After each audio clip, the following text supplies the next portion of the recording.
Edward Bernays, qui était qui a été cité par le New York Times comme l'une des personnes les plus influentes de l'histoire moderne. Edward Bernays, ça s'écrit B-E-R-N-A-Y-S, a écrit un bouquin qui s'appelle Propaganda, sur l'art de la propagande et sur la manipulation des opinions. Et pour celles et ceux qui ne le connaissent pas, sachez que c'est grâce ou à cause de ces manipulations que les Américains ont commencé à manger du bacon le matin. Et comment il a fait pour que les Américains commencent à manger du bacon le matin? Il s'est entouré d'un conseil scientifique. Et ce conseil scientifique a validé que le bacon était quelque chose de nutritif et qu'on doit absolument le prendre le matin. Et sous les recommandations de ce conseil scientifique, les Américains ont commencé à manger du bacon et c'est devenu maintenant une coutume. Pour ceux qui ne le connaissent pas, c'est aussi l'homme qui s'est arrangé pour que les femmes commencent à fumer, parce qu'il a associé la cigarette pour les femmes à l'idée de l'émancipation. Donc fumer permettait d'émanciper la femme. Pour ceux qui ne connaissent pas cet homme aussi, c'est celui qui a fait renverser un pouvoir au Guatemala pour que son client puisse vendre plus de bananes aux États-Unis. Et le terme de république bananière est arrivé via cet événement-là. Et voilà ce qu'a écrit Bernays dans son bouquin Propaganda. Je vais vous le lire. La masse est incapable de parvenir à un état de paix collective et de bonheur par elle-même. Et donc cette masse a besoin d'une élite qui la contrôle et qui la dirige à son insu en ce qui concerne les décisions importantes.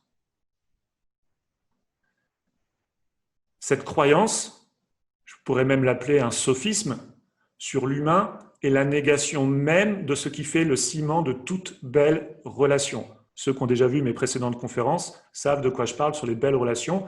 Une belle relation, je sais que je suis dans une belle relation quand les deux personnes de cette relation peuvent compter l'une sur l'autre, peuvent se faire confiance. Cette croyance montre quoi?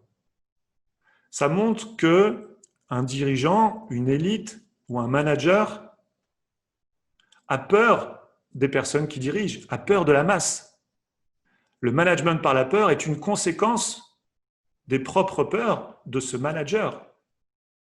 C'est ses propres peurs, ses propres angoisses qu'il va avoir sur les autres, qui peuvent même devenir de la paranoïa. Et les premiers donc à avoir peur du management, dans un management par la peur, ce ne sont pas forcément les victimes, mais ce sont les bourreaux. 100 ans après, cette idéologie semblerait encore exister, puisque aujourd'hui, certains font le choix pour nous de ce qui est essentiel ou non essentiel dans nos vies. Et dans l'entreprise, pour revenir au monde de l'entreprise, parce que ce qui m'intéresse aujourd'hui, c'est de vous apporter des billes par rapport à votre entreprise ou dans votre fonction dans l'entreprise, ce sentiment est encore trop souvent inconsciemment ou consciemment partagé. Un management par la peur naît de la peur du manager, la peur d'échouer, la peur d'être inutile, la peur de se faire dépasser, la peur d'être inefficace, la peur de ne pas briller, la peur de se faire virer ou tout simplement la peur des autres ou la peur de l'étranger. Et l'entreprise est la première contaminée avec des symptômes qui nuisent à ses résultats.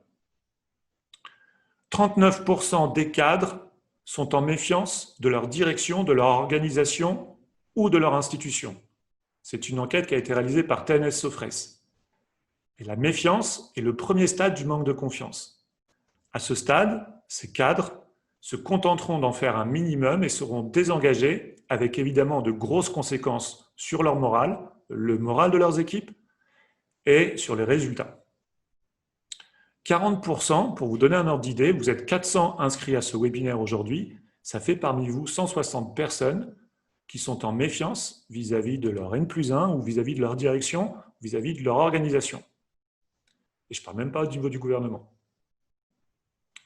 La même étude révèle que 14% des cadres dans l'entreprise sont, eux, en défiance vis-à-vis de leur direction, de leur organisation, de leur institution.